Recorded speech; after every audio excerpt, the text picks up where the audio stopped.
Uh-oh. Shantae.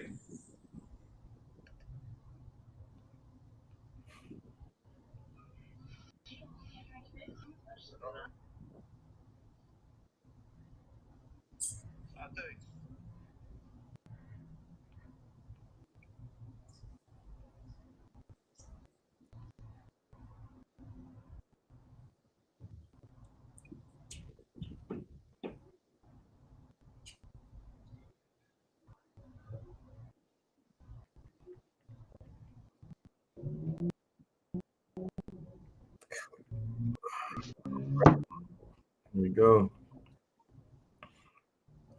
Shantae, you can hear us?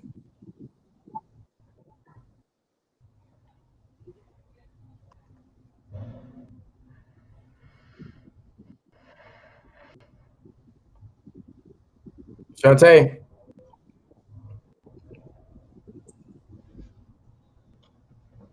I'm going to leave here and go where I can get a better signal.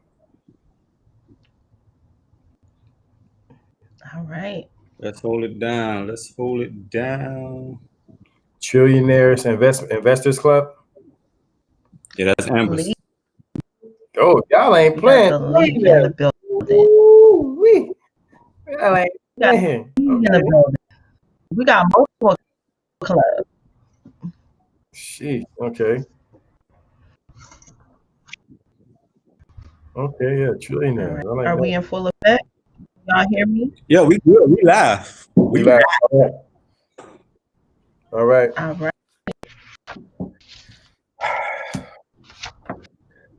Here we go, you guys. Trying to get my bearings together. So many groups. All right. I know. I'm sharing. Sharing is caring, y'all.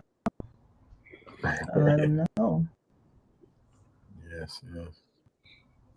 All right, so we're gonna go ahead and get started. This really was planned like when this was like last week. Me and Amber talked about this and Amber was like, let's just go live, just have a discussion. So we went ahead and set it up, have a discussion to talk about Black businesses going into 2021. So I'm gonna first start off with, for those who don't know who we are Crowd Wall Street, better known as the CWS Team, CWS family. We are a crowdfunding platform for Black to minority entrepreneurs and investors. And the whole concept behind our platform is teaching our people from an investor standpoint, teach you guys how to invest in companies pre-IPO.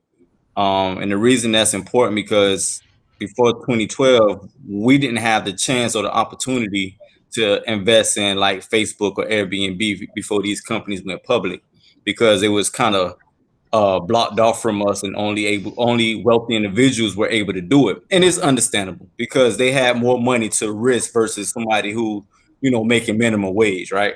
But now with the Jobs Act that being passed with Obama, now we have the opportunity to invest in these startup companies before going IPO. And that's a great thing where we can come together and practice group economics on a higher level. And outside of investing in startups, we also will be teaching you guys how to invest in real estate as a group, as a community. So we have a lot of things in store on our platform, what we have planned. We are a global platform, so not only in the US, but we also getting ready to open up a branch in South Africa as well. So that's Crowd Wall Street in a nutshell. So Amber, let people know about the Trillionaire Investment Club.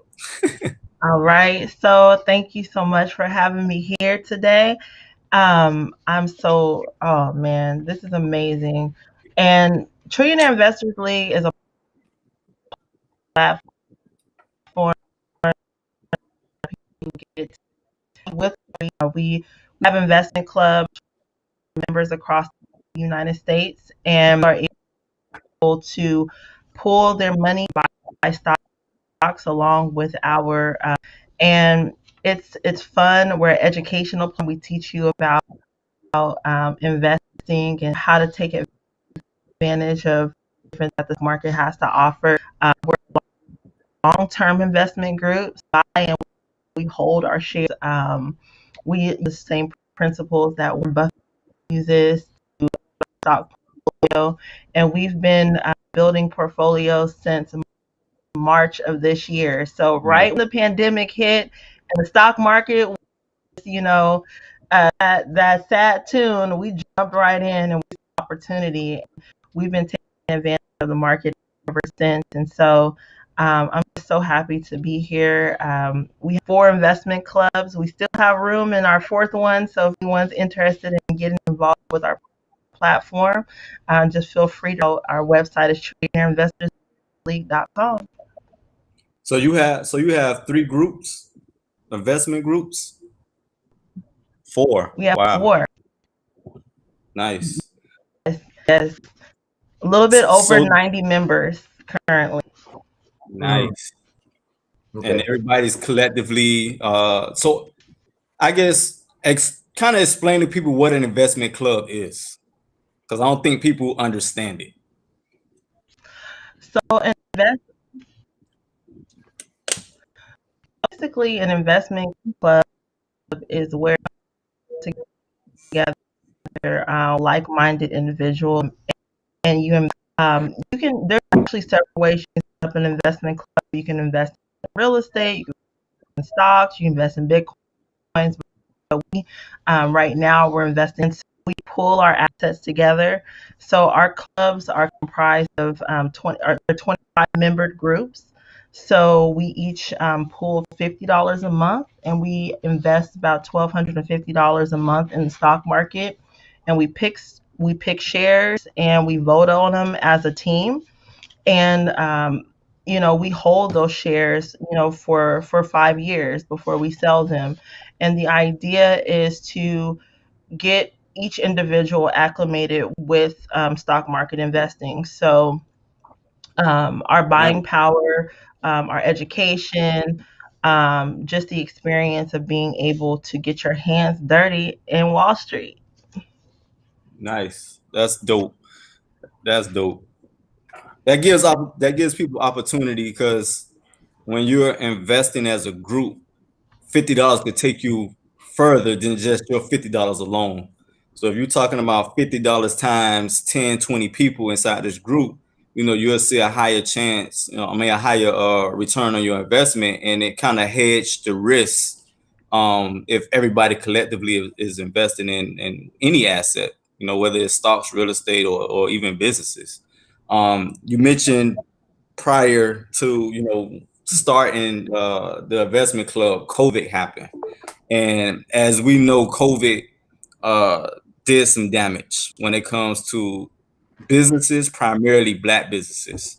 And I think the numbers were at least 45% of Black businesses was closed down due to COVID, and a lot of mom and pop shops, a lot of small businesses was closing down. And then the crazy thing about it is a lot of Black businesses are essential businesses. They're either in some service based or healthcare type of business, and it was a tough decision, I believe, that business owners had to make, because it's like, do I just shut my company down and lose out making money due to COVID? Because you had an option. You either had to continue to work and be exposed to getting with the high chance of getting the coronavirus, or you shut your business down to protect your health. And it was a tough situation. And unfortunately, a lot of these Black businesses had to shut down. And, it hurted the community, and it hurted a lot of Black businesses. So what's your thoughts on that when it comes to Black businesses and it being affected with COVID? Well, for me, I felt like COVID really exposed us to what really worked. COVID, we had the assumption of what could work, but post-COVID, we're like we know what will work, right? Because there were a lot of business strategies that COVID was like, that's not how we're gonna do. Right. A lot of people went into different sorts of businesses where you had to bring crowds together. Well, COVID was like, psych, those aren't going to work, you know? So, Right. me, I remember when we started our investment club, our idea was to be in a central location and for us to meet together. And when March came, which is when we launched our first investment club, there was a quarantine and a national quarantine. And so we couldn't meet. So that pretty much virtual. So what COVID was able to show us was that, you know, we can utilize methods like Zoom and virtual, virtual spaces to meet instead of, paying money for, venues and locations so that we can meet one on one. And I think that for a lot of people, they're starting to learn different methods of allowing their business to flourish in the midst of the pandemic. Like if you owned a restaurant, for example, before COVID, you can get away with not having a delivery service, that you're connected to. But, you know, during COVID, if you're a restaurant and you don't have a, delivery service that you're attached to, you're probably not going to have any customers eating at your restaurant, because I know where I'm living right now, all the restaurants are shut down, and that's the only way you can eat is if you get delivery. So, for Black businesses, I think we've had to learn what works and what definitely does work. And moving forward, we have a better idea of what's going to stand the test of time. Yeah. The way I look at it too is it shifts us from being comfortable. Because Yeah. when you look at big companies like Toys R Us, for example, that went out of business, or like Sears, like these big corporations that went out of business. A lot of the thing behind that, a lot of people don't understand, is most of these businesses became comfortable and didn't really think about 5-10 years from now, or even look at the trends of the economy or where things are heading, to plant themselves to be innovative in what they're doing. And I think that's really what happened with our Black businesses. Even though we closed down some businesses, and even though it hurted some people, but it was one of those situations where you have to pivot. Like now I have to be creative. Mm-hmm. Like, I have to be, I seen something, I think on, I don't know what fast food restaurant it was, but I just saw it on Facebook where they're getting creative with their drive-through menus. Where if you going through the drive-through and you're deaf, they have a screen where somebody can get on and actually do sign language and take orders, right? And I thought that was unique. So I think for the most part, it's just a way of, now as a Black business, we have to understand how to be innovative and think, and be prepared to pivot as time changes. I believe technology and the way things are going now, what's going to happen regardless. I think COVID just sped up the process, right?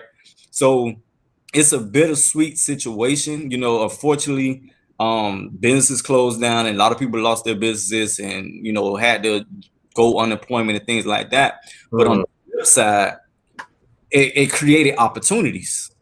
So it's more so like a bittersweet type of deal, because now it put us in a predicament, because at the same time COVID happened, we was dealing with the police shooting, with George Floyd and all this going on. So it's like now it really shed light to the racism that's going on in society and with business. So it's like now you have these big corporations saying Black Lives Matter. Now they want to support us, when it should have never been like that. We shouldn't have to go through a crisis or burning stuff down to get support. So I think, having that perspective and say, you know what, even though this happened, or even though I lost my business, or even though, 45% of Black businesses got shut down or whatever, an opportunity is about to happen. Like a shift of wealth creation is about to happen. And that's my perspective on that.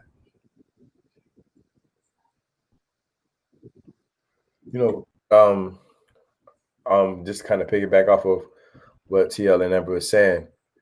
I feel like we have to eventually get to a point where we're not relying on other people, not relying on them to help our businesses grow and thrive too. I see a lot of times where we kind of have ourselves in a position where they're holding us out or they're keeping us from getting in this or getting that area.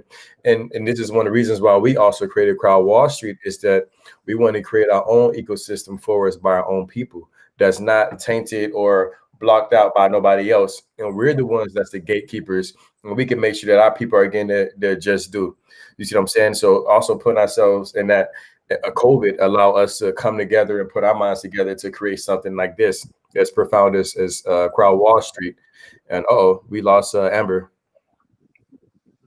She'll get back on. Shantae, can you hear us? Yeah. Good evening, fellas. Here.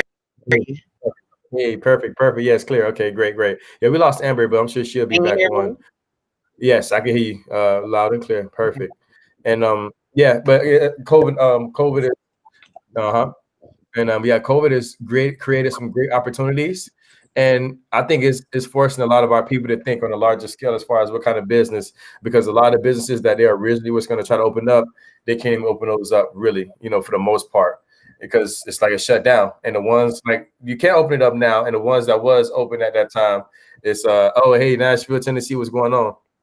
Now they're shut down. So now you're forced to think on a larger scale of what kind of business can I open up now? Like what kind of businesses can I open? And then, as far as, TL, me, you always talk about the scalability. Is this a business that can be scaled to a larger number, a larger capacity, to generate more revenue, to get a larger evaluation? Now you're forced to think of businesses in that aspect. And a lot of those businesses are on the tech/financial realm, in that realm of business. So this is something that's great for us. It hurt in some instances, but it also helped us because it made us stay our butts home. And now you got to think of, you got to be creative. You got to get creative. Right? It's like, what else you can do? All those distractions are in there. Absolutely. Mm-hmm. So yeah, all those distractions are in there, and now you have to be creative in what it is that you want to do beyond your job. A lot of people, somebody said 100. I gotta connect on my phone, you guys, because it don't show us who's commenting, and I want to make sure I give everybody their shout outs. Yeah, that's we got Jennifer Rogers, and we got Rudy Jean. Rudy Jean said 100. Okay. So, but I think the for me, from what I have seen, the company that has to pivot the most, is restaurants. Ooh, because now there's, in some shape or form, there's no more thinking of big restaurants, big family dinners, or these big spaces no more. Everything is being lean. So it's either like, because right now, if you look at technology and the way things are, everything has to be convenient now. It had to be fast and it had to be convenient, right? Yeah. So that's really where everything is going. Everything had to be convenient, it had to be fast. So now it's like everybody has to move, like with restaurants. Now you have curbside assistance, right? You can order your food and go. You ain't even got to get out your car. You just park and they'll bring it to you, similar to like Sonics. So you have, drive-throughs, you have curbside assistance, or you have Uber Eats and things of that nature. Now you have the opportunity. This is where now you have to look at your business, look at the numbers. Like, can I create my own delivery service versus using Uber or DoorDash or these companies? Because now they're going to be cutting through your margins as well. Oh, yeah. And I heard they're not cheap, so you're going to have to pay these companies. So what happened is, I was talking to an app developer guy, and he was telling me, he was like, now what companies are doing, they're utilizing their own platform and their own services instead of outsourcing everything. So that way they can increase their margins, similar to like what we discussed about the Black tool. So it's like now people are using their own services and their own apps where they're cutting out, the outsource, where they don't have to use Uber or DoorDash. Now it's like, am I able to have, hire like Pizza Hut? Like Pizza Hut, I think got like 1 or 2 delivery people that delivers in one particular area, right? So Pizza Hut don't really use Uber Eats or DoorDash. They have their own delivery. So I think the industry or that has to pivot the most is restaurants. It's like no longer having, big space for, families to come eat. Now everything has to be streamlined. It has to be, quick and easy. Like I need that food where, I can come in, grab it, and be on the go. And I think from what I've seen, that's the most innovation way for restaurants to start thinking now.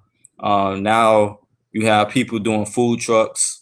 And people getting creative now, man. It's like you said, Jansky, people are getting creative when it comes to business because now COVID pushed you to think outside the box. Yeah. Now pushing you to say, okay, what else can I do outside of what I've been doing already for the past 5-10 years? Because end of the day, this is where the world is going. So you either adapt to what's going on or That's behind, man. you bust, right? So, that's my take on COVID. Anything else before we jump to our next topic? Nah, I'm trying to see if we can get Amber on here, but her screen keeps going out. Her screen keeps going out. But now we could go to the next topic, TL. Oh, we got 15. So the next topic we want to talk about is what is like, and I guess this is for Shantae and hopefully Amber get back on. History have shown that it's not only been difficult for Black women in corporate America to even advance to higher levels in corporate America, but it also have been difficult for Black women when it comes to entrepreneurship. On the flip side of that, statistics shows that Black women are what's the word? You have more Black women creating businesses, just women in period, not just Black women, but you have more women creating business or getting into entrepreneurship than men. And then I just, wanted to see or hear some feedback from you guys, with both of you, Amber and Shantae, being Black women and being in business. Like, what have been your experience or things you heard or things you witnessed, being Black, being a woman? It don't even have to be your story, but other people's story that you'd have heard when it comes to Black women being entrepreneurs. All right. So I'll go ahead and answer that. I guess as a woman in business, especially a Black woman in business, one of the biggest challenges, of course, has been the lack of access to funding. And that's because we don't have the same networks and, set of peers and family and friends that have the financial resources that most of our counterparts have.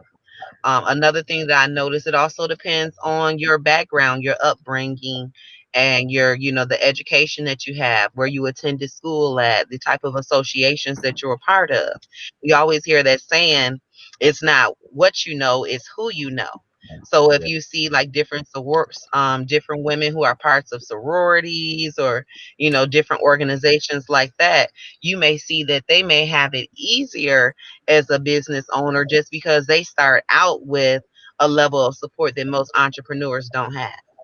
Especially coming from, a background of poverty or, not having a formal education or anything like that. So a person like that, such as me, I didn't attend, a university. I didn't join any sororities. I wasn't part of any organizations or associations. I had to get it out the mud. So I built my network from the bottom up. I started from in the music entertainment as an artist, developing relationships there. And just, those relationships that I developed even 20, 30 years ago, I still have to this day. I never burned. That's why I use that tagline, building brands and bridges, because it's very rare that a bridge get burned. And if it get burned, it typically most likely was not on my end. So I try to definitely keep relationships strong because your network is your net worth. So that's what I've been successful at, is just, building a strong network throughout the years, maintaining those relationships because we don't have the same resources that many of our counterparts have. So it's very important to have strong relationships, people that you can call on when you need assistance, mentors that you can ask for advice. And another thing I just heard recently, which was a shock to me, I guess, in the corporate world, they have a thing called sponsors. Like your mentor, somebody sponsors you. And I'm like, what? I've never heard of that before. So, I never had a sponsor. So, yeah, it just depends on, your the lack of, I mean, not the lack of, but even the information that you have that you're privy to. Okay, what about you, Amber? What are some problems you face in corporate America, whether in the business world or just different positions women have a hard time getting into? I think that one of the most difficult things that I've had to overcome is seeing and identifying with people that look like me. I come from, a single parent household, and I went to college, and my mantra that I was pretty much indoctrinated with was, you go to school, you get good grades so you can get a good job. And a lot of the friends that I've had over the years, they've been those type of people who, they went to school, they're either working in good jobs, or very much satisfied with the 9 to 5 life. And so finding like-minded individuals who look like me and are trying to build businesses.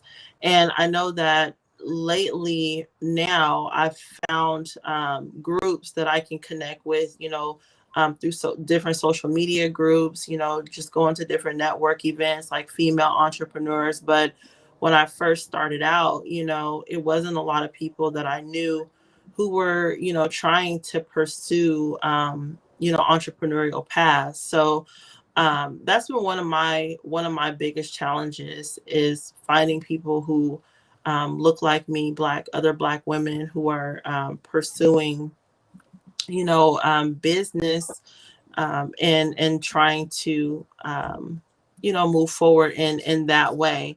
But I think that's been one of the most difficult challenges, and mentorship, finding other Black women mentors who are willing to, sort of just take you by the hand and say, what, this is some of the things that I've went through. Let me just talk to you, and um, be there for you as someone that can support and you can call on. All right. Yeah. And another thing, I don't know if Amber have experienced this, but one thing that I found as a female entrepreneur, and she's right, recently there have been a lot more empowerment groups, and you're seeing women uplift other women. But what I found in the past decade before, like maybe in the last year, what I found is that it was a very competitive landscape between women. You would find that you're really trying to work with other women, and they would think it was more of a competition, when it's like, there's really enough opportunities out here for all of us, and so I would try to collaborate with other women or create opportunities so that, it could be a win-win situation. And a lot of times I would find it was a lot really cutthroat and competitive environment. And so I think that, this new women's empowerment movement is awesome, and I hope that it continues. Yeah. I wanted to bring up Jennifer Rogers, her statement, and she was saying here in Nashville it is very sad with me. She's in construction and have her CDLs, and she's trying to start her own dump truck company. And she had went to dump truck companies for far as Mac and got approved, but with no help. It is very hard for her to get started, and no one is willing to help. And getting into the trucking company and construction, that's predominantly male-driven industry. So I can only imagine how difficult it is for a woman to tap into that space and get into that industry and get their feet wet. Because it always been, because I know in the past it been this thing, this stigma, because it like the old times, the women stay home, cook, clean while the man go out and work, right? So things have changed, right? So and Absolutely. we have to accept that as a man. We have to Totally. understand that like things have changed, and I think that's one of the issues, especially when it become with men having that authoritative mindset and feel like the woman can't grow, the woman can't be, or surpass them, the fear of that. So I think that's another issue when it comes, especially in Jennifer's space. And I think I seen a video, and I think that was talking about that. And times change. It's not the same anymore. Especially in the predicament of the way society is now, it kind of forced both the male and female, or husband or wife, boyfriend or girlfriend, to actually go out and make money. There's no longer it's like there's no longer a way, unless you're wealthy and you got the money. But when you're getting off the mud, especially if you married or have a spouse and kids, somebody can't stay home. Like both people got to go do something. Like we got to start a business, we got to work, and that's just the reality of it. So I definitely understand Jennifer's standpoint, but me and Jancy talk about this all the time, and it's like I think for the most part, just women alone coming together collectively, you guys can do damage, because you're go-getters. Like I tell my wife, like she's a go-getter. Like, and it's funny because when me and Jansky first started Crowd Wall Street, one of our things was networking and collaborating and try to form some type of partnerships with individuals that we come in contact with, whether it's on Facebook or LinkedIn. So we'll reach out to individuals, male and females, but we only get responses from the females. To the point, I had to tell my wife, I'm like, look, they the only people responding. I'm not trying to get at them, but they the only ones responding. And then it's like when we get on the phone with them, it's like they're driven, like, and for the lack of words, I believe not only being Black, but being a Black female, you guys have a lot to prove, right? To show that y'all not beneath, or or just beneath us men, put it like that. And I believe because of that, and because how Black women being looked upon in business, even in corporate America, I believe y'all have a drive that us men can't top. And I'm gonna be honest, we can't top that, because y'all have, even though we have our issues being Black men, but I think the drive that Black women have, and then coming together collectively, you guys can do damage. And we applaud all the Black women that's out there doing their thing when it comes to businesses. And just like we was talking about previously before we had this conversation, the statistics show that a Black woman will start a business faster than a Black man, and that's been increasing. And I think we read something last month that Black women, I think it was managing a fund, and it was saying that Black women manage funds better than Black men. I forgot what it was. It was an article, and it was talking about this, and I was like, you gotta suck it up. Like, men, you gotta step the game up. You gotta step the game up. And I want to piggyback on what he said, because you guys probably have noticed this too. Growing up, whether you grew up in church or in the corporate settings, if they do allow women to get in the business realm, it's always the secretaries, right? The secretary of the church, the secretary of the business, or the secretary of this. And I'm like, well, when you think about it, the secretary pretty much runs the operations, right? Whether it's somebody coming in and directing them to the right office or the right department to go to, or how does this work? They're the ones that's on the front line answering all the questions, and like they're the front line of most businesses, the church as well. My grandma, growing up in church, my grandma was the secretary of the church. We opened up the church, Sunday school, Bible study. Like, we was always the ones that was there doing that. And I'm like, dang. So we trust y'all to do the secretary kind of work, but not trust them to get in those high-end managerial positions or whatnot, right? So it's kind of like that's just, it kind of sucks in that sense. And I think women have shown along the lines that they're just as great of brilliant, you guys are just as brilliant business as men. Give the opportunity, give you guys the same opportunities. It sucks. We're trying to get the opportunities as the white man, right? As men, we trying to get in there with the white man. The women like, well, look, we want to get some of the same opportunities that you guys get. And I think with this, I think a lot of people may get it misconstrued. I don't think women, when women say we want to be treated equally, I don't think you guys mean equally in the sense of treat you like men, but some of the opportunities that have been allocated to men, you know, allow us to get some opportunities as well and show that we can do that. We're not saying, you know, oh, we want to have same 50-50, somebody breaking the house, oh, honey, go get them. You want equal opportunity. Like, nah, we ain't, not, y'all not saying like that. Y'all saying in the sense of like, you know, like, hey, you know, he doing this, give me an opportunity and I can show you that I'm capable of doing it just as well. This is not a competition. This is my husband is doing this and I can do this too. So what's better than 1 million but 2 million, right? It ain't gotta be my husband is 1 million and I'm just 100,000. Like, nah, baby, I could put up too, just like you. And we both, you know what I'm saying, is double or nothing. And just, I guess you guys want to show that it's no drop off when we come in the game. No, we're gonna hold our weight as well. Just give me the opportunity.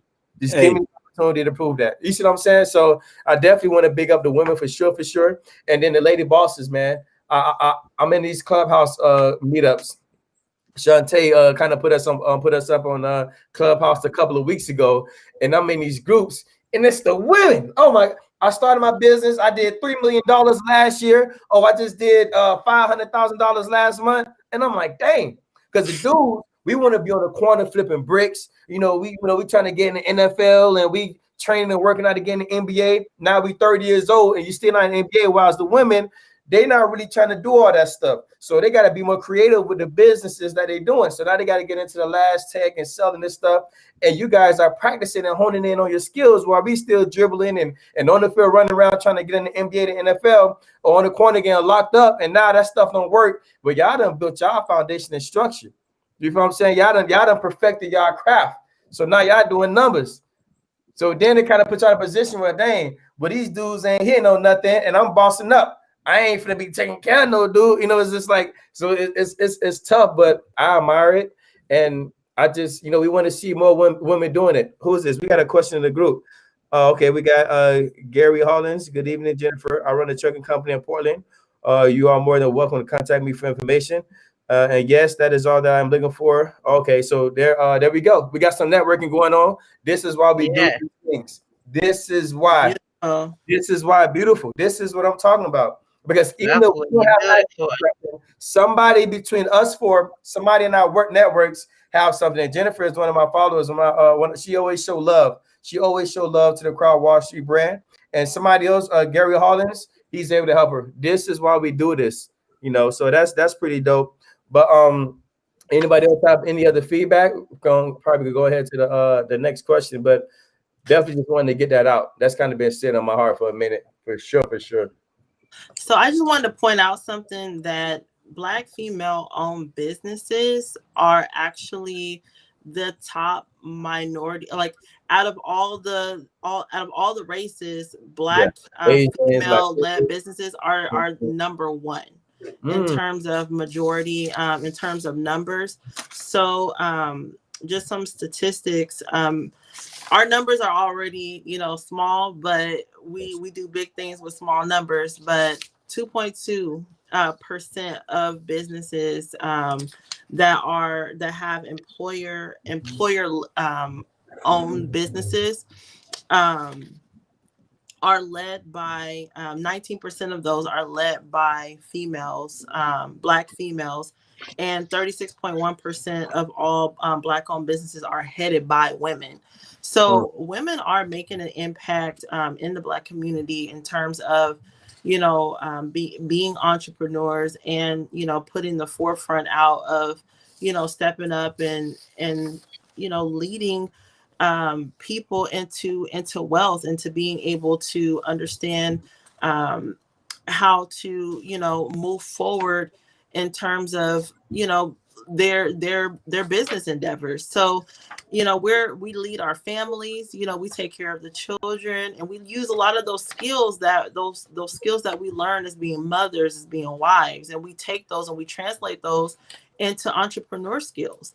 Yep. And it makes it so that we, we can fill the needs of our, of our company and our employees, and we're able to, maneuver our company based off of the things that we already do, with our families, staying in tune with the things that we're supposed to be doing. So, female ran businesses are increasing. In between 2007 and 2018, Black women owned businesses increased 164%.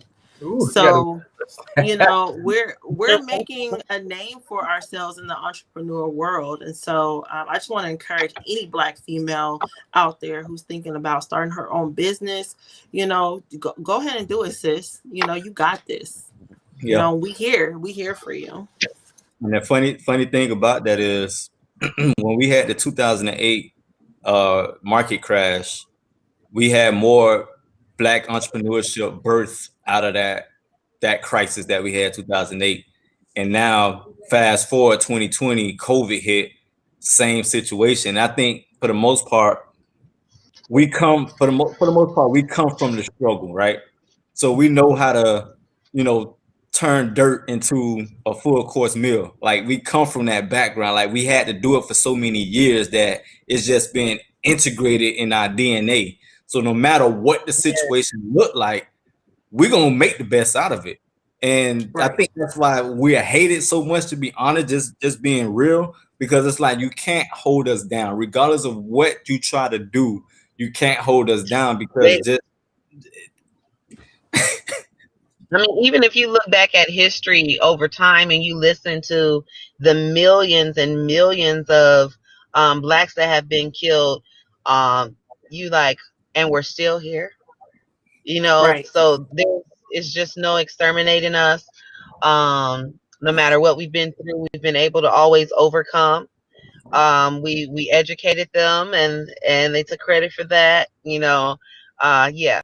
So definitely, we are entering a new dimension, and now we're seeing that shift where more of us are starting to not only wake up to the history of things, but also um, educating ourselves.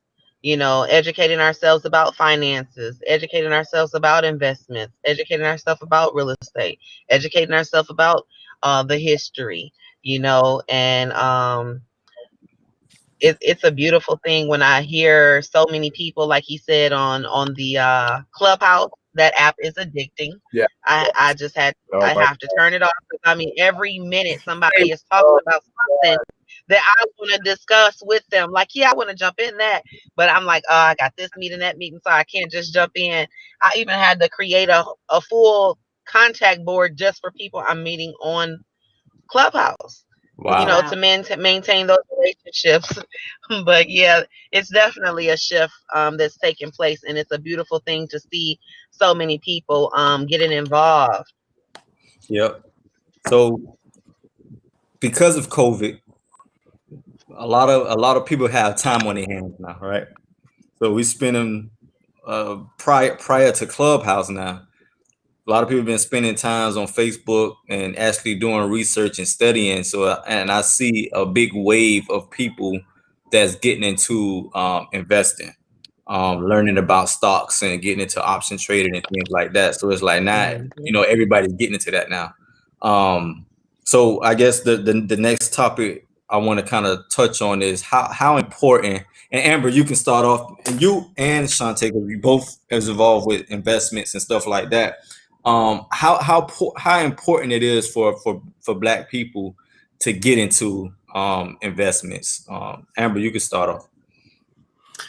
So getting into investments is just as easy as it is sending a payment, on Cash App. You can buy a stock for, $1 if you want. And I think like the fractional share market that's now come out recently has really opened up the doors for a lot of people who were, afraid to really deep dive into the stock market. You can kind of do it at your own pace. And so, we see a lot of people now taking advantage of being able to invest in fractional shares through, mobile apps, that are accessible through, the click of a button, right there on your phone. You can purchase a share of stocks for less than $5 if you wanted to. And for us, we want to focus on people who are wanting to take that opportunity to learn, as well as have that opportunity to earn. So we structure our platform, so that you can get the best of both worlds. I know there's a lot of things out there where there's education, but there's not really much implementation. And so our program serves kind of like that double course meal where, while you're earning, you can still be learning, and vice versa. So when it comes to stock market investing, a lot of things that hold, our people back is just the fear of the unknown, and that's one thing. I got kids, y'all. So I love that song on Frozen when Elsa is talking about into the unknown, because that's where a lot of people are, right? When it comes to investing, it's like, you're calling out and you're like, man, I want to do this, but there's that fear of the unknown. I've never gone here before. No one in my family has ever talked about doing this. And so then the next thing you know, you're looking on the news, and then this has just exploded, and then you're hearing about how Bitcoin is just getting bigger, and then you feel like you've missed out. But I just tell people, hey, tap into the unknown. Just get educated. Information is right at your fingertips. You can jump on a YouTube university a segment and learn about the stock market. You can join Trillionaire Investors League. We can teach you about the stock market, and just try to get into the unknown and learn about those things that maybe you've been fearful of. And not everything, it requires like a whole bunch of money to start testing it out, because believe it or not, whether you're doing it by spending money in a company, you're still participating in the stock market, whether you're doing it from a consumer standpoint or you're doing it from an investor standpoint.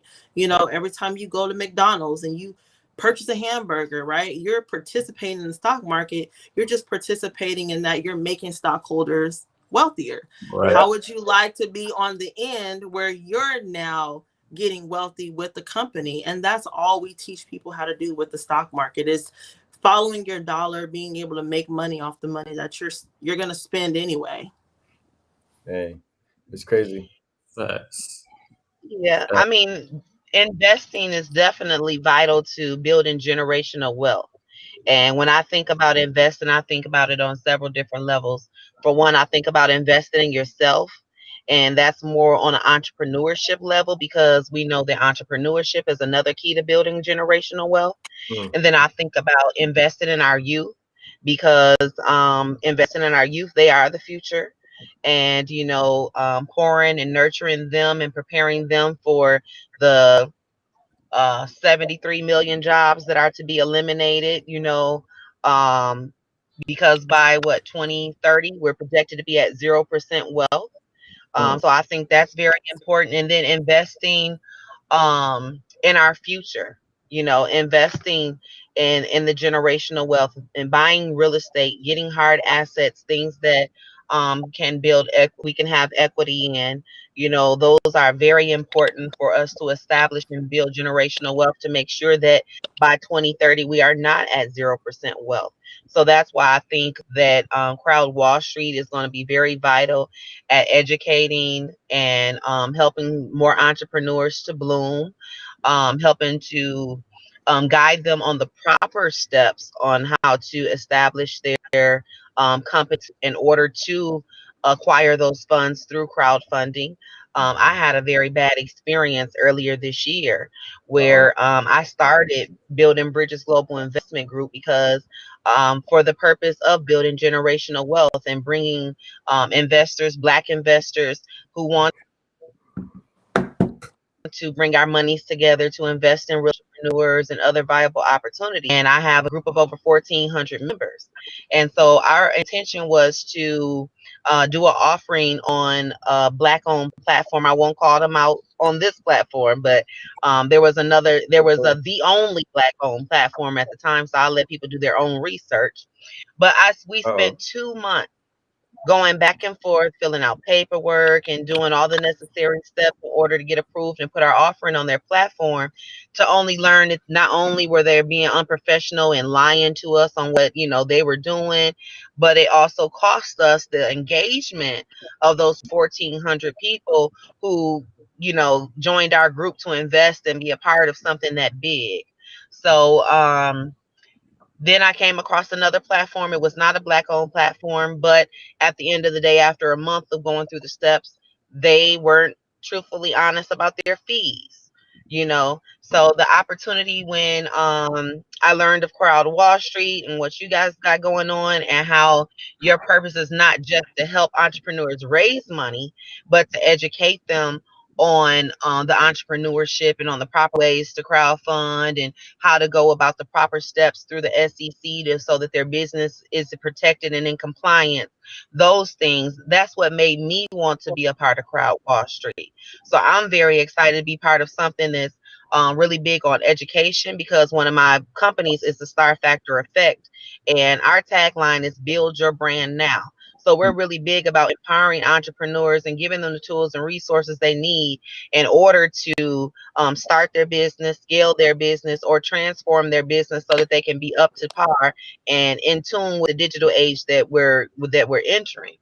So I just love the Crowd of Wall Street platform and everything that it stands for, and investing in this platform, investing in other entrepreneurs, investing in real estate, investing in stocks and trading. Those are all keys to building the generational wealth that we need. And I'm seeing so many people, young and even old alike, really taking the steps to educate themselves and get familiar with that knowledge and start applying, putting their money where their mouth is. And I want to see more of that as we go into 2021. Yeah, Absolutely. that's the biggest thing that we pride ourselves with is education and transparency. Yeah. I think it's sad because not only we have to keep our eyes on our counterparts, but we also have to keep our eyes on our own people, because it's like, we can't, we stuck in between because we got our own people that's doing, crazy stuff as well. And it makes it that much difficult for us to put ourselves out there to grab people, to bring them in, to say, hey, we're actually the ones that's really trying to help and educate you guys. Because That's right. the truth of the matter is we've been burnt for so many years. So it's like that trust factor going into the unknown, right? Going back to what Amber's saying, going into that unknown. I believe that unknown has a lot to do with fear and a trust factor, right? Yeah. We have to trust. Like, we have to really trust somebody to give us this information, because we've been hoodwinked for so long that not only we don't trust our counterparts, but we don't trust our own people, because you're trying to get over on me too, right? So we realized that early on, starting Crowd Wall Street. It was like, look, man, John was like, look, this is how we have to come at it. Like, we got to be 100 about it. We have to be honest about it. We have to be transparent about it. And that's really what we have been doing since we started. We keep everything up front. We keep everything 100. Transparency is key, because it makes people feel comfortable and understanding how, because a lot of people still don't understand how crowdfunding works. They don't really understand how the benefits behind it. They heard about it. They see these companies do it. We know about GoFundMe, but they're really not so educated on it. And we get caught up in the lavish life, like the materialistic thing, where just because somebody riding a Rolls Royce on YouTube, they're going to spend money with that person because that money, that person's showing they have stuff. And that's not always the case. And I'm just being honest. That's not always the case. And we have to really get into details and really start educating our people on A through Z. Like, this is the breakdown. Now, everybody won't take heed to what we're talking about, so be it. Like Jesus said, you dust the dirt off your shoulder and keep it moving. And that's just the reality of it. And that's just how we operate. Like, we put the information out there. We're going to educate you, whether you take it or not. That's on you. But I believe with COVID-19 going on, like Shantae said, a lot of our people are really taking heed into, getting into investing and learning, especially with stocks. Like everybody trying to get into option trade, everybody trying to get into stocks. And so we know from our perspective and the angle that Crowd Wall Street is coming from, we teaching them something new. Like this is an asset class that really wasn't granted to us to participate in. Like a lot of us don't even know we was able to invest in startups. So we talk about investing in companies that go public, but we're not educated on the pre-IPO stage. How can we invest in these companies prior to going public, right? Because now, like I always say, when you invest in stocks, like we're really investing at the last stage of capital raise, right? So you have very few companies that go public and really see a 507% return on your investment investing in stocks. But when you invest in startups, early startups, you'll see 1,000, 2,000% return on your money. So when these companies go public, these other people, these rich people, they cashing out. They making millions off of these IPOs, right? So now we're trying to change the narrative and get our people the opportunity collectively to diversify their portfolio. Not saying investing in startups is the all be all, but we believe in diversifying your portfolio. You should have real estate in your portfolio. You should have some stocks, some ETFs. You should have some early startups in your portfolio. Like you should diversify your portfolio. And I think that's really the most important part when we talk about educating. Don't be one-sided and just focus on just real estate when you have stocks. Don't be one-sided and focus on stocks and then you have real estate, right? And I think collectively, if all of us like that's on this call on this thing today, if we were to work together collectively, I don't have to be an expert in stocks. I got Amber. I don't have to be an expert in real estate. I got Shantae, right? So it's like, and I think that's another issue going back to what Shantae said previously. We feel like we in competition. Like, for what? Like, we're not in competition. Like, the way we're going to go farther is if we work together.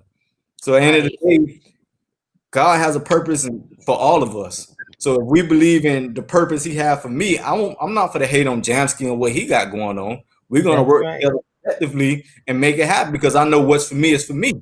Yeah. What God has for Jamsky has for Jamsky. I can't take what God has for him. What we end up doing, we working together. I'm gonna end up missing. Right. Oh. I'm gonna end up missing my blessing, worrying about if he for the turn up or make $1 million or whatever. I'm missing out on mine, right? So I think that's the biggest thing that we as the people have to understand. Like, look, yes, in business you have competition, but you can learn from competition, right? It don't have to be something personal, right? I can learn from my competitors and see what they're doing. Like you have McDonald's, Burger King, Taco Bell, all of them are competitors, but they learn from each other, right? And you got Target, you got Walmart, you got Sam's, even though Walmart owns Sam's, whatever. But these companies are competing, but they're all still making money. You go to Walmart, you walk down the bread aisle, you see all different types of breads that's on the aisle. They got wheat, they got wheat, they got all this type of stuff. All these companies making money. They're not sitting there fussing and arguing and going on Facebook and say, "Oh, you trying to copy my style?" It's business. You either get with the program, get left, right? That's right. That's how I look at it. And I think, collectively, education is important, man. That's why, I love what Amber has going on for us on Investment Club, because it gives people hope to understand that I can invest collectively with other people, and I'm learning while I'm investing. And I think that's the biggest thing, is just getting started. And a lot of people don't get started because of that fear. And it's like the moment you take that step to get started, it's like it's like a relief, because now you start growing.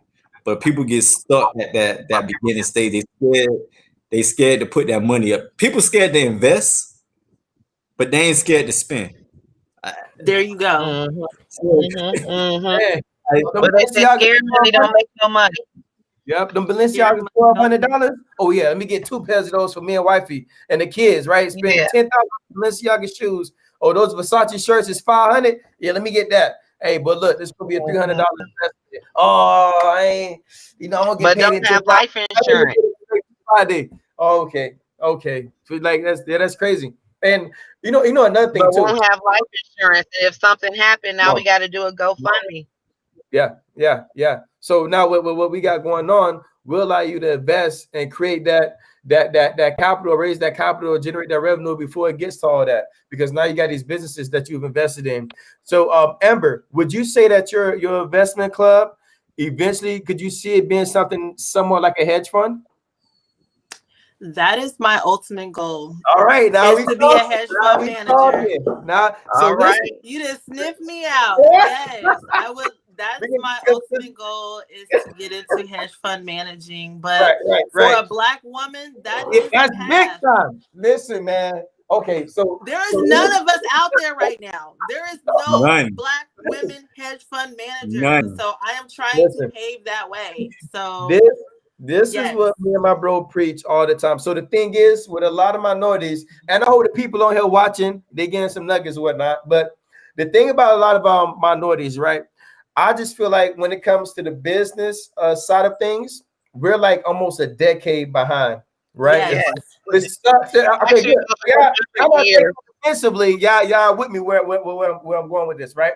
So the thing is, we have the sole proprietorship mindset. Me and TL talk about this all the time, where we start a business, but it's just us working there. So we start a business and we create jobs for ourselves. That's not the purpose of having a business.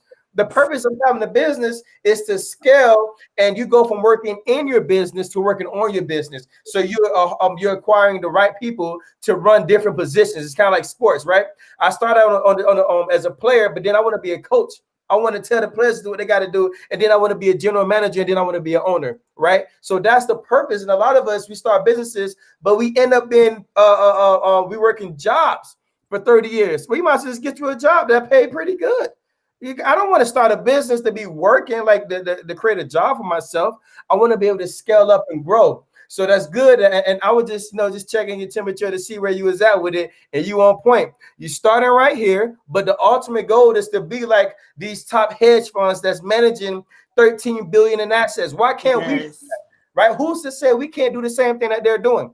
It's nothing that can stop us doing it but ourselves. And now we got to think on that level of business. If we want more billionaires, we have to think like billionaires. We have to emulate and imitate the things that billionaires are doing and work on that capacity of things and not limit ourselves. Oh, I'm just going to have this business and that's it. And I may make a couple of 100,000 or a couple mil and that's enough for me. Like, no, because if you're a billionaire, you're one of few, right? A Black female, you're one of few. Out the mud, and it's because you thought on a larger scale and you had that mindset and that mental capacity to do things on that level. Okay, Mark Zuckerberg is doing that. I could do the same thing.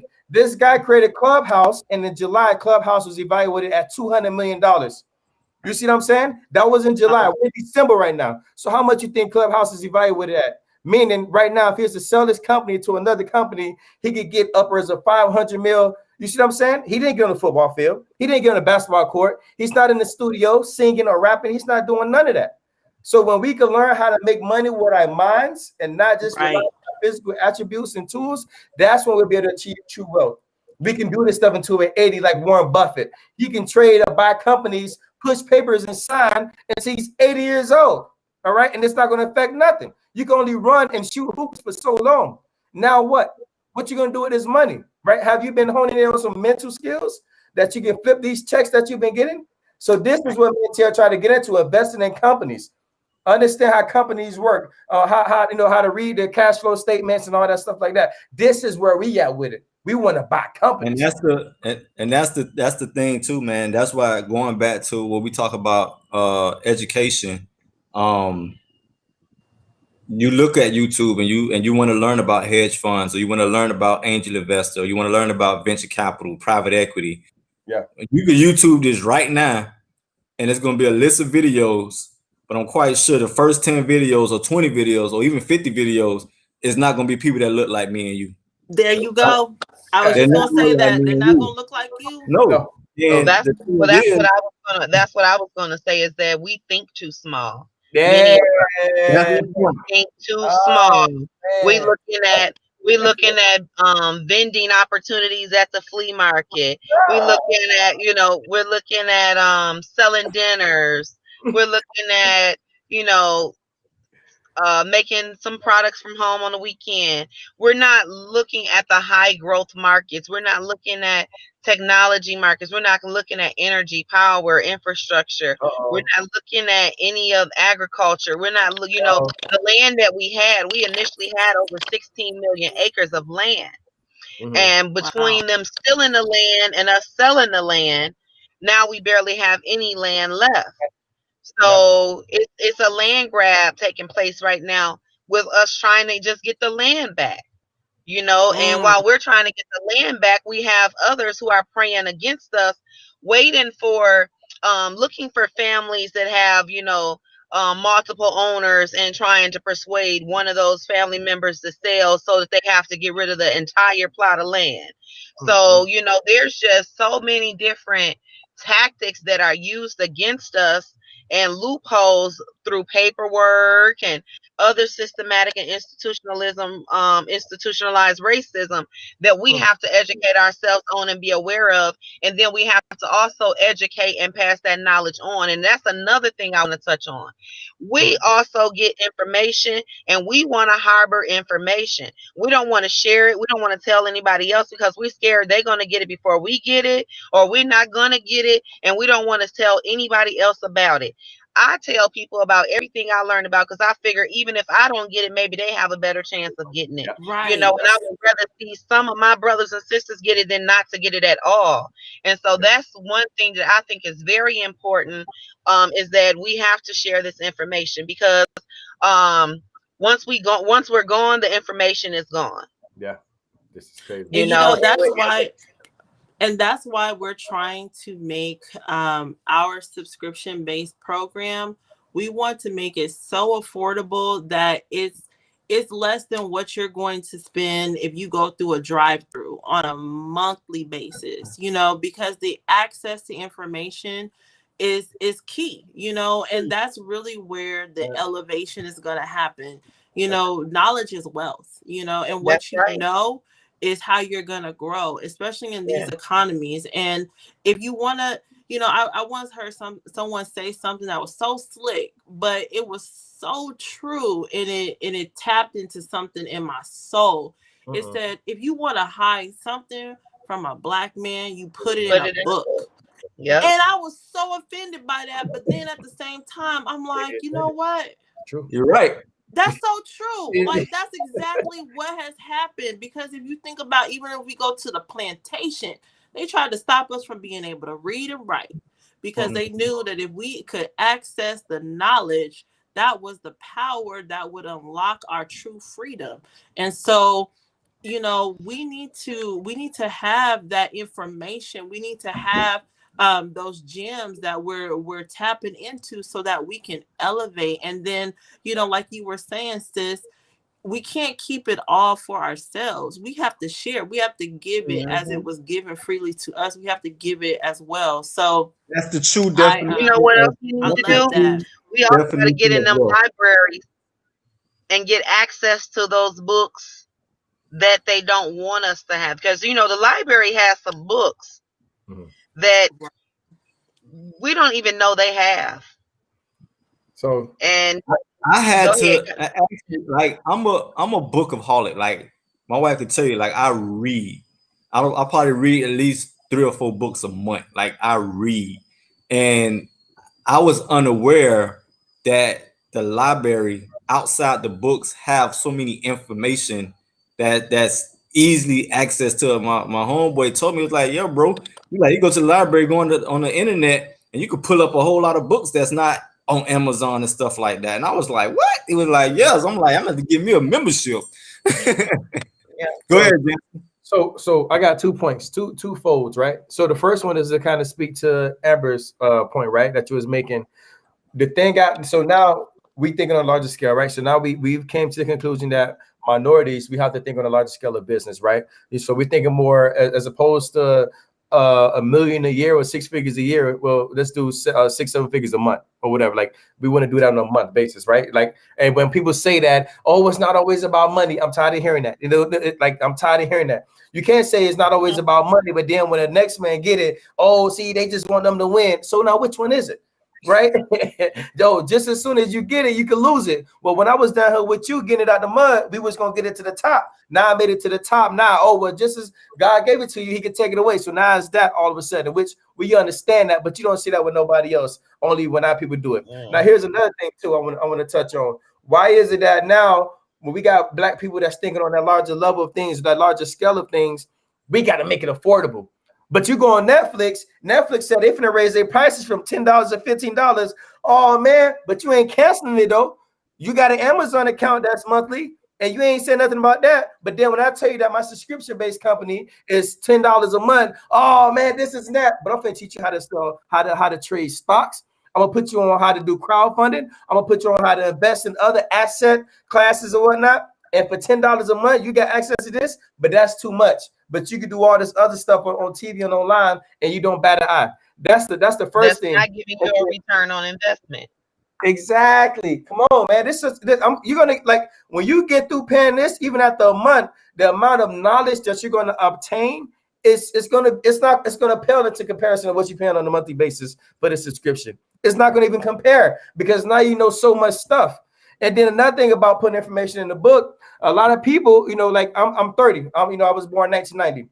Okay, so between the time you're born and I would say about 18, that whole excuse about my parents ain't teach me this and the schools don't want us to learn that, that's valid. Okay, you're 18. After you turn 18, it's not an excuse anymore. I'm tired of hearing that. Oh, they don't want us to know that. Like, no, because I didn't grow up. I didn't go to Harvard and none of that stuff. I know about it. I could point about 10 different black males that's multimillionaires. They didn't grow up in Harvard or none of that stuff like that, right? So if you don't know something, get around the people that know it. For me, I just got to have my mind peaked. My interests just have to be peaked, and that's enough for me to research what I need to research, and I'm going to know. And guess what? I'm going to put the next person up on game. But you want to know about credit? You want to know about business credit, all that stuff?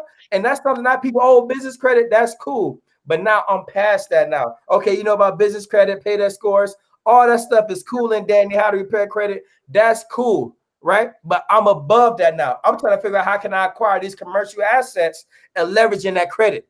How can I get these 9-figure deals that we seeing on Instagram? Such and such is bought $300 million commercial property. How can I get my people now? Everybody know about credit. Oh, I do credit repair. I do this and that. That's cool because I offer those services as well. But that's not something I focus on. How can we leverage this money and acquire some assets? So that way, when you drive by this 30-story building in Miami or downtown LA or whatever, and you tell somebody, oh, I own that. That's big. That's a big difference than a couple of houses, which is nothing wrong with that. I'm not knocking that. There's nothing wrong with that. But we are working together, group economics, and we just raised this down payment across Wall Street, and we just acquired a 50 story building or whatever that we can say we own this right here. This is us right here. You know what I'm saying? So this is just, we're limiting ourselves. Yeah, we have the odds stacked against us. Don't get me wrong. I understand that. But nobody teaches us how to play these video games. All this Fortnite. That school don't teach us about Fortnite, right? School don't teach us about Madden, Call of Duty, but you know how to play this to the T. So just like you can learn how to do that, you can learn how to be financially literate. Yeah, I think for the most part, it's the excuses could only last so long, right? So long, after 18. Because at the end of the day, for the most part, majority, when you talk to a black individual, whether male or female, we to a certain extent share the same experience in some shape or form. Most of us come from broken homes. Most of us don't know our parents or mom or father or been in domestic relationships and stuff like that. And it's not to belittle anybody's situation on upbringing. Like, we all share some shape or form the same experiences, and we all deal with it differently. But it's like the point that Jamsky is making is like, how long we're going to continue to carry that for 10, 15, 20 years and just having this pity party and want somebody to continue to feel bad for yourself, right? So it's like, okay, I think the key to that is once you realize where I came from, why I am the way I am, because that's one of the Right. issues. Going back to what Shantae was talking about, like personal development. Like the problem is understanding who I am, understanding who you are, and I think that's one of the biggest issues is we can't move forward until we understand who we are as an individual and as a person. How would everybody else tell us who we are? Right. We have Who to we identify are. who we are, because once we understand where we at and we come into alignment of who I am, then I'm able to make that next step and say, okay, I understand, I accept my past. I can't change what happened. I can only change how I move forward. So now how can I leverage my upbringing, my bad experience, and turn that into a masterpiece where now I'm able to push forward and be a testimony to somebody else? Because end of the day, like I tell, like when my wife was over the youth ministry at our old church, I tell them all the time, look, everything that you're going to experience and go through is really not for you. It's for you to help somebody else, right? So that's what testimony and being a witness is all about. Everything that we're doing is really not for us. It's to help other people. And when you become selfish, you're going to start heading back down, because God will let you go up. And it's going to be a hard fall when you get back down, right? And I think that's the true definition of wealth. I remember having a conversation with my dad, and he was like, "What is your goals? Like, what are you trying to do?" Like, I said, "Acquire wealth." And he's like, "Oh, okay, you want to be rich?" Big difference, right? It's a big difference when you will understand the mindset of a person who says, "I want to be rich," versus somebody said, "I want to acquire wealth." The mindset is totally different. A person who said, "I want to be rich," they're just thinking about money. A person who said, "I want to acquire wealth," they're thinking about generations. They're thinking about inheritance. They're thinking about passive income. They're thinking about how can I save time where I can spend time with my friends and family, or how can I sit there and look, give back to the community, give back to my brothers and sisters. How can I put my brothers and stuff on? That's a different mindset when you're talking about rich and wealth. So I think, like, when we talk about entrepreneurship, anybody that's inspiring to be an entrepreneur, for me, the first class, if this was a class of entrepreneurship, the first class you would have to take is mindset, personal development. Because if your mind ain't right, I don't care if you make $1 million, $2 million, you're gonna burn that money, because the mindset is not there. So the personal development is so key and so important pursuing entrepreneurship when it comes to especially our people. Because again, like we was talking about, you're not understanding that. Just saying, Amber, I don't know what your price is, but just saying, if you was charging $10 a month to be in your group and learn about investment, this shows the mindset of people what Jansky was talking about. If I'm complaining about spending $10 a month for something that's going to educate me where I can probably make $100,000 a month, the mindset is not there. But yet I'm not complaining to spend $14, $15 for Netflix to watch movies that's not really elevating me. It's not really taking me to the next level. You know what I'm saying? Right. So that part, and reason why I kind of moved from that aspect of when I used to do consulting, because the mindset of the people is not there. And it's okay. It's a time for everybody, right? If you're not there, you're not there. I can't wait on you. Right? I can't wait on you. There. I think you said so much, and there was a question that came up in the chat. It was saying, how do we start collective economics? How do we start doing collective economics? And I love that question, because that is the sole reason why I started Trillionaire Investors League, because we have so much power in our buying power that we're not tapping into as a people. We're talking about $1.3 trillion, okay? $1 trillion buying power as a consumer people. But if we pull that money together, that money can be used for powerful things for our community, for our people. And so I love that question, because collective economics, group economics, is how movements like Black Wall Street was able to thrive and become what it was. People coming together, putting their money together, buying land, building businesses, supporting those businesses, recycling those Black dollars, pulling their economic power together to elevate together. That is the beauty of collective economics, group economics. And so you have mentioned $10. We invest $50 a month. And that's a very small fraction of what people spend or waste on a monthly basis. When I was in the financial industry, we would do what's called financial needs analysis. We would find literally $10 a day that people were wasting just in, just randomly going out to eat, randomly, doing things at the club on the weekends. And $50 a month in most people's pockets is not really, it's like chump change.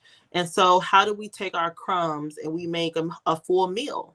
And that's really what group economics is pretty much pulling together what you can to make something powerful that's going to make an impact, for whatever cause that you're coming together for. So I would say, to answer your question to the Facebook user, how do we begin to do collective economics?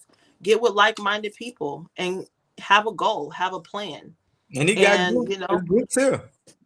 They can join the Trillionaire Investment Group. They can join the Building Bridges Investment Group. You have the group. Everything is here. So it's like, tap in, start sending friend requests to everybody and just tap in. I mean, the resources is here. Like, everybody here has some form of group where we're teaching and educating everybody on whatever aspect it is, whether it's real estate, stocks, whatever. You got 4 people right here that you can tap into and just start connecting.